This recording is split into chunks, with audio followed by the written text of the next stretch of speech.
Welcome to my YouTube channel competition study point. आप सभी लोगों का स्वागत है। आज हम लोग लेखपाल और सुपर टैट की सीरीज़ में एक नया टॉपिक लेके आए हैं, यूनिट डिजिट।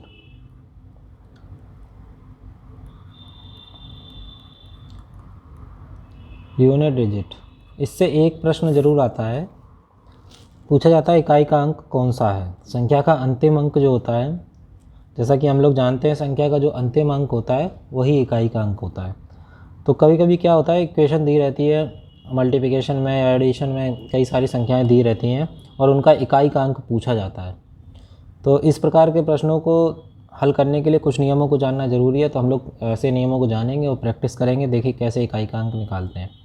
जैसे मान लीजिए कहीं पे आपको दिया है 23 + 34 + 46 और +78, ये है, और इसमें आपको इकाई का अंक पूछ दिया गया है। ठीक है, तो आप क्या करेंगे, यूनिट डिजिट को जोड़ लेंगे तो हमें इकाई का अंक पता चल जाएगा। जैसे 6 और 4 10 और 3 13 और 8 13 8 आपका हो जाएगा 21। कितना हो जाएगा? 21। केवल यूनिट डिजिट को हम लोग जोड़ लेंगे तो कितना आ जाएगा? 21, और इसमें हम इकाई का अंक कितना हो जाएगा? 1 हो जाएगा। ठीक है, एक बात तो ये हो गई। दूसरा, अगर गुणा में दिया है कोई संख्या, जैसे तो जोड़ का हो गया, जैसे 31 गुणा 37 गुणा 36 गुणा 46 गुणा 49 89, तो ये संख्या दी है, तो इसमें हम यूनिट डिजिट पता करनी है। तो इसको पता करने के लिए हम इन संख्याओं का सबका गुणा नहीं करते, हम केवल यूनिट डिजिट का गुणा कर देते हैं। जैसे 1 का तो छोड़ ही देंगे, 7 ले लेते हैं, 6 ले लेते हैं, 6 ले लेते हैं। देखो 6 और 6 का जब गुणा करेंगे तो कितना आ जाएगा? 6 आ जाएगा। ठीक है, 6 6 36, तो 6 हम केवल यूनिट डिजिट ही कंसीडर करेंगे। तो 7 इंटू ये हो गया, इतना हो गया। अब 7 6 42, 42 में यूनिट डिजिट कितनी? 2, तो हम 2 ले लेंगे, 2 गुणे 9 कर देंगे, 9 दूनी 18, तो यूनिट डिजिट कितनी आ जाएगी? 8। इसमें यूनिट डिजिट आपकी कितनी हो जाएगी? 8 हो जाएगी। ठीक है, तो इस तरीके से हम हल करते हैं गुणा में। ठीक है, अगर कहीं पे आपसे पूछ दिया जाए कि आप बताइए सभी विषम संख्याओं की के गुणनफल का इकाई का अंक कितना होगा? सभी विषम अभाज्य संख्याएं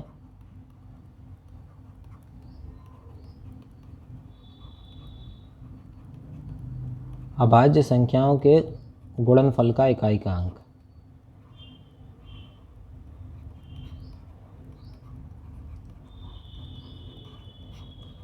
इकाई का अंक पूछ दिया जाए, ठीक है, ऐसा पूछ दिया जाता है तो सबसे पहले हमें विषम अभाज्य संख्याएं लिखनी होंगी। विषम अभाज्य संख्या कौन सी होती है? 3 5 7 11 13 और 17, ये होगी आपकी विषम अभाज्य संख्या। ठीक है, अब इनका जब गुणनफल करेंगे तो हम जानते हैं, देखो इसमें एक 5 आ रहा है, और 5 का जब भी किसी संख्या में एक बार गुणा कर देते हैं तो किसी भी संख्या में विषम संख्या से गुणा करते हैं, सम से नहीं, सम से करेंगे तो 0 आ जाएगा। विषम संख्या से गुणा करते हैं, इसमें सारी विषम संख्याएं, तो हमेशा गुणनफल का इकाई का अंक 5 ही आएगा। जैसे 5 7 35, तो 5 आया, 5 3 15, 5 आया। ठीक है, तो इकाई का अंक 5 आता है। तो इसलिए हमें याद रख, यहाँ से हम इसको कनेक्ट कर सकते हैं कि विषम अभाज्य संख्याओं के गुणनफल का इकाई का अंक हमेशा क्या आएगा? 5 ही आएगा। ठीक है, आगे देखते हैं। अगर यहीं पे विषम की जगह आपको दे दिया जाए सम संख्याएं, सम अभाज्य संख्याओं के गुणनफल का योग कितना होगा? देखो, तो सम अभाज्य सम संख्याओं के इकाई के अंकों का गुणनफल, अभाज्य नहीं, केवल सम संख्याओं के, सम संख्याओं के गुणनफल का इकाई का अंक कितना होगा? तो सबसे पहले सम संख्याएं क्या होंगी? 2 4 6 8 10 और 12। देखो जहाँ, अब यहाँ पे 10 आ गया, और जहाँ पे भी 10 आ जाता है तो हमेशा इकाई का अंक क्या होगा? 0। किसी भी गुणनफल में अगर 10 आ गया तो उसका इकाई का अंक क्या होगा? 0। ठीक है, तो याद रखना, सम संख्याओं के गुणनफल का इकाई का अंक 0 होगा, विषम अभाज्य संख्याओं के गुणनफल का इकाई का अंक 5 हो गए। ये 2 बातें हो गई। उसके बाद कभी कभी इस तरीके से पूछ लेते हैं कि 4 फैक्टोरियल, आपको दिया है 4 फैक्टोरियल, तो 4 फैक्टोरियल का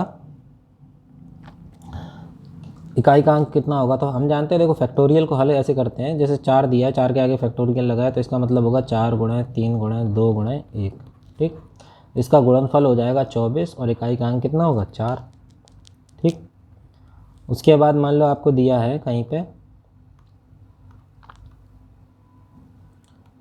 कहीं पे आपको दिया है, आपको कहीं पे दे दिया है 5 फैक्टोरियल। 5 फैक्टोरियल में इकाई का अंक पता करो। तो देखो 5 फैक्टोरियल में इकाई का अंक क्या होगा, यहाँ पे 5 जुड़ जाएगा इसमें, इसके आगे 5 गुणे 4 गुणे 3 गुणे 2 गुणे 1। ठीक, और 5 का जब सम संख्या में किसी में गुणा होता है तो क्या आता है 0। तो इसलिए 5 फैक्टोरियल का और 5 से अधिक जितने भी फैक्टोरियल हैं, 5 फैक्टोरियल और 5 से अधिक कितना भी फैक्टोरियल दे दिया जाए, मान लो 8 दे दिया जाए, 10 दे दिया जाए, उन सबका इकाई का अंक क्या होगा 0 होगा। ठीक, ये बात हो गई क्लियर। चलिए अगला देखते हैं, आगे देखते हैं। उसके बाद देखो अगर कहीं पे 0 दिया है, ठीक, 1 दिया है, 5 दिया है और 6 दिया है, इनके ऊपर कोई घात लगी है, ठीक है, चाहे कोई भी घात लगी हो, ठीक, यहाँ 25 हो, यहाँ 26 हो, तो इनमें जो इकाई का अंक होगा हमेशा वही आएगा। 0 0 आएगा, 1 है तो 1 आएगा, 5 है तो 5 आएगा और 6 है तो 6 ही आएगा। जैसे मान लो आपको दिया हो 3765, 3765 की घात 437। अब आप देख के डर जाएंगे कि इसे कैसे हल करेंगे, लेकिन यहाँ पे लास्ट इकाई का अंक क्या है 5, और 5 की कितने भी घात हो आपका इकाई का अंक हमेशा 5 ही आएगा। ठीक, उसके बाद आपको दिया 6736 और इसकी घात दी है 3 2 4 5 6 ऐसे दी है। ठीक है, तो 6 की घात चाहे जितनी भी हो इकाई का अंक हमेशा क्या आएगा 6 ही आएगा। तो 0 1 5 और 6 ये आपको याद रखना है। ठीक है, जैसे 3 4 5 6 7 और 1, अब इसकी घात कुछ भी हो 3 2 4 5, इसका हमेशा इकाई का अंक 1 ही आएगा। ठीक है, तो 0 1 5 6 ये आपको याद रखना है। अब अगला देखते हैं। अगला आपको दिया है, जैसे मान लो 4 है और 9 है, इसमें केवल थोड़ा याद रखना पड़ता है। क्या याद रखना पड़ता है, अगर 4 के ऊपर घात अगर सम है, क्या है सम है, तो आपका आएगा क्या 6 इकाई का अंक। जैसे 4 की पावर 2 है तो 4 चौको 16 6 आएगा, 4 की पावर 4 है 6 है तो भी 6 ही आएगा। ठीक है, और अगर 4 की घात विषम है तो आपका क्या आएगा 4 ही आएगा। जैसे 4 की पावर 1 तो 4 ही आएगा, 4 की पावर 3, 4 चौको 16 चौको 64 तो 4 ही आएगा। ठीक है, 9 में अगर घात सम है, ठीक, तो आपका आएगा 1। जैसे 9 की पावर 2 है तो 9 ने 81 तो 1 ही आएगा इकाई का अंक। अगर 9 की घात क्या है विषम है आपकी, ठीक, कहीं पर 9 की घात विषम है तो आपका क्या आएगा 9 ने 81 9 ही आएगा। ठीक है, जैसे 9 की घात 1 तो उसका मान क्या होता है 9 ही होता है, 9 की घात 3 तो उसका मान इसमें इकाई का अंक भी 9 ही आएगा। ठीक है, ये 2 बातें हो गई, ये चीज़ आपने अच्छे से समझ ली। अब इसके बाद बचता है, देखो क्या क्या हो गया, अभी देखो हमने क्या क्या करा दिया, 0 0 1 5 6, ठीक है, इनकी घातें सेम रहती हैं, और 4 और 9 का नियम बता दिया। ठीक है, अब बचा क्या है 2 बचा है, 3 बचा है और 7 बचा है और 8 बचा है। इतने ही अंक होंगे इकाई के स्थान पे बस। तो 2 में देखो, 2 में जब 2 की घात 1 होती है तो हमेशा क्या आता है 2 ही आता है। 2 की घात 2 होगी तो 4 आएगा, जैसे 2 दूनी 4। 2 की घात अगर 3 होगी,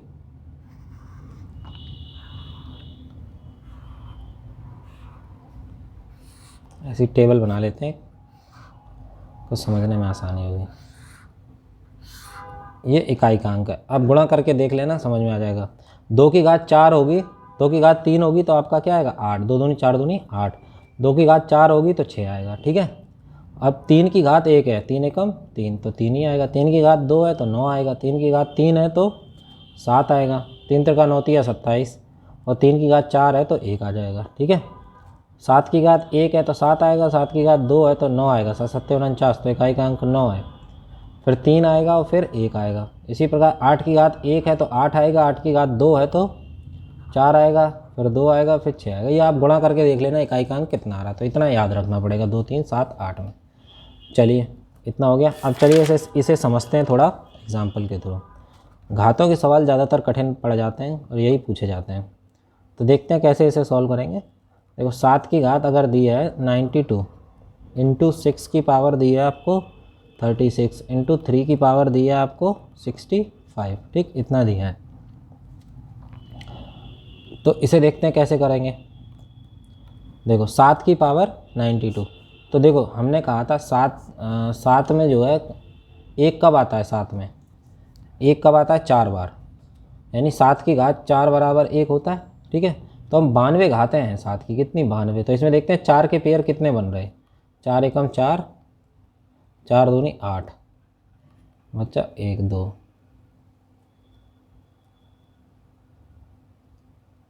4 तिया 12, ठीक, सॉरी 91 है तो यहाँ पे 1 आ जाएगा, तो 4 दूनी 8, यहाँ पे 3 बच जाएगा, ठीक है। 11 में से 8 गए, कितने बचे 3। तो 7 की पावर 4 और इसका गुणनफल कितना हो जाएगा 22, ठीक है, यानी 7 की पावर 88।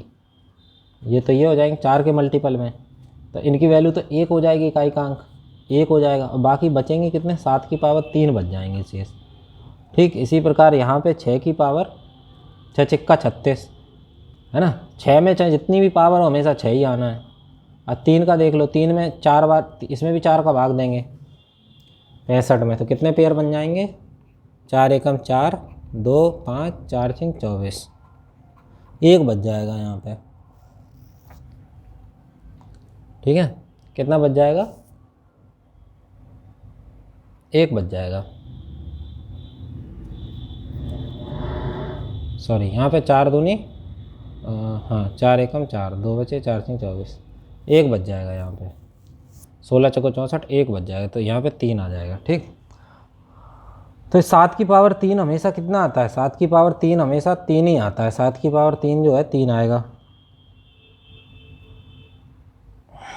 ठीक। और यहाँ पे कितना आ जाएगा, 6 आ जाएगा, यहाँ पे भी कितना आ जाएगा, 3 आ जाएगा,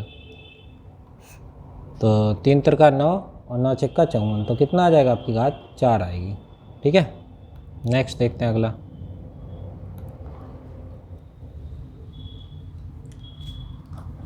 देखो अगला देखते हैं, 3 की घात दी है आपको कितनी 35, 3 की घात 35 दी है, ठीक।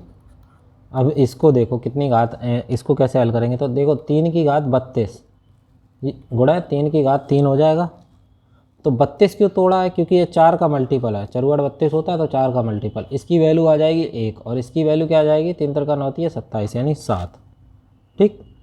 इकाई का अंक इसका क्या आ जाएगा 7 आ जाएगा, तो इसका टोटल 3 की घात 37 का मान कितना हो जाएगा 7 हो जाएगा। इसी तरह और देखते हैं, अगर 3 की 127 की पावर आपको दी है कितनी, 127 की पावर आपको दी है 39, तो इसको कैसे करेंगे, तो 7 की इकाई से हमें मतलब है 7 की पावर 39 कर लेते हैं, ठीक है, 7 की पावर 39, तो 7 की पावर 36 हो जाएगा और 7 की पावर 3 और बच जाएगा, कितना बच जाएगा 7 की पावर 3, ठीक है। अब 36 का मान कितना होता है, ये 1 हो जाएगा और 7 की पावर 3 का मान 3 हो जाएगा, तो इसका टोटल का मान 3 आ जाएगा, इकाई का अंक, ठीक है। अब एक और सवाल कर लेते हैं, 3 2 7 कितना दिया है, 7 तो हम कर ही चुके हैं, 22 की पावर 23 कर लेते हैं, इसको कर लेते हैं। तो 22 की पावर 23 से कैसे हल करेंगे, देखिए, तो इसमें 2 की पावर 23 हो गया, ठीक है, 2 की पावर 23, हमने अभी क्या देखा था 2 की पावर 23, ठीक है। इसमें क्या करेंगे 2 की पावर 20 कर लेंगे, कितना कर लेंगे 2 की पावर 20 और 2 की पावर 3 अलग कर लेंगे। 2 की पावर 20 का मान हमेशा कितना होगा, ये 2 की पावर 4 इंटू 5 और ये हो जाएगा 2 की पावर 3 और 2 की पावर 4 का मान कितना होता है 6, तो ये 6 की पावर 5 हो गया और ये 2 की पावर 3, ठीक है। अब 6 की पावर कितनी भी हो हम क्या होता है उसका वैल्यू हमेशा 6 ही होती है, ठीक। और इसकी पावर कितनी हो जाएगी, 2 की पावर 3 की वैल्यू 8 हो जाएगी, तो 8 6 48 हो जाएगा, तो यहाँ पे क्या आ जाएगा 8 आ जाएगा इकाई का, ठीक है।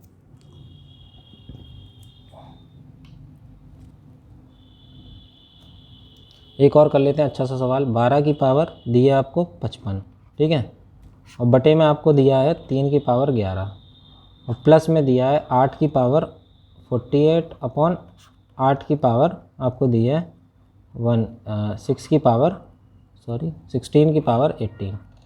तो ये दिया है, इसको कैसे हल करेंगे, देखो यहाँ से 12 को तोड़ लेंगे, किस में तोड़ लेंगे, 3 गुणे 4 में, 3 की पावर 55 गुणे 4 की पावर 55 और बटे 3 की पावर 11 प्लस 8 की पावर 48, इसको तोड़ लेंगे 2 की पावर 3 और उसकी होल पावर कितनी हो जाएगी 48, बटे में कितना हो जाएगा 2 की पावर 4 और उसकी पावर कितनी हो जाएगी आपकी 72, ठीक है। यहाँ से हल करेंगे तो ये 3 की पावर 55 में से 11 जो नीचे बटे में है वो 11 माइनस में हो जाएगा, गुणे 4 की पावर 55 हो जाएगी और प्लस में ये हो जाएगा आपका 3 की पावर 2 की पावर 144, 3 गुणे 48 बराबर 144 और 2 की पावर 72 गुणे 4 4 गुणे 18 था, यहाँ पे 18 था, 4 गुणे 18 तो 2 की पावर ये आ जाएगा 72, ठीक है। इसको जब हल करेंगे तो 3 की पावर 44 गुणे 4 की पावर 55 प्लस 2 की पावर कितनी हो जाएगी 72। अब ये इक्वेशन बन गई है आपकी अलग। अब देखो 3 की पावर दिया 44, ठीक है, तो 3 की पावर 44 यानी 3 का जब 4 बार गुणा करते हैं तो कितना आता है, 3 तिरका 9 है 27 थी 27, 3 की 4 बार करते हैं तो 1 आ जाता है, ठीक है। तो 3 की पावर 44 है तो यहाँ पे वैल्यू कितनी आ जाएगी 1, और 4 में किसी 4 की कितनी भी घात हो हमेशा वैल्यू क्या 4 ही आएगी। किस किस में होता है जैसे 4 6 0 5 0 5 और 1, ठीक है, 4 ही आ जाएगी। और यहाँ पे 2 की पावर 72 है, ठीक है, 2 की पावर 72 है तो यहाँ पे वैल्यू क्या आएगी,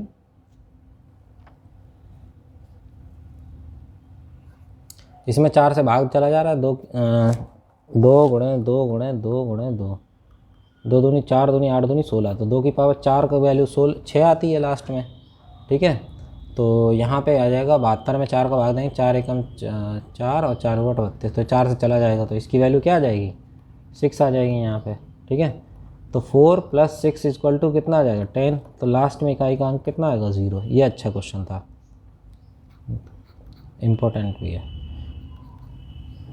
तो आई होप आप सभी लोगों को यूनिट डिजिट का कॉन्सेप्ट समझ में आया होगा। अगर अच्छा लगे तो इस वीडियो को लाइक करें और चैनल को सब्सक्राइब और शेयर करें। Thank you.